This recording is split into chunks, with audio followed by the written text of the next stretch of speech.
Hey there, my name is C and you found my corner of the internet.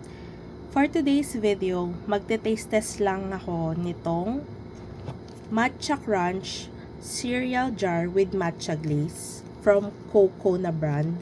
Ayan. So, i-open ko muna. Open ko na.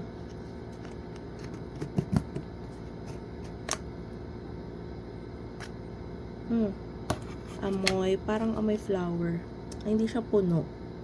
Or baka dahil ganun lang talaga yung packaging nila, hindi puno. Yan o.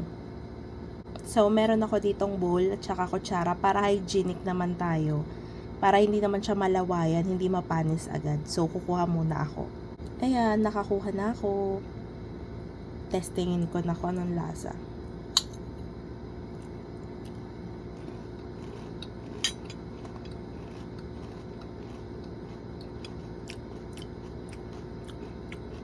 Lasang matcha naman. Tapos, hindi soggy yung, anong tawag dito? Cereal. Na parang may white chocolate.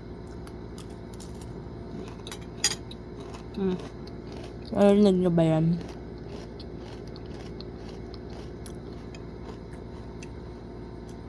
I think mas trip ko pa din yung, or mas gusto ko yung lasa ng Konu. Pero ito okay lang din. Tsaka 150 lang siya.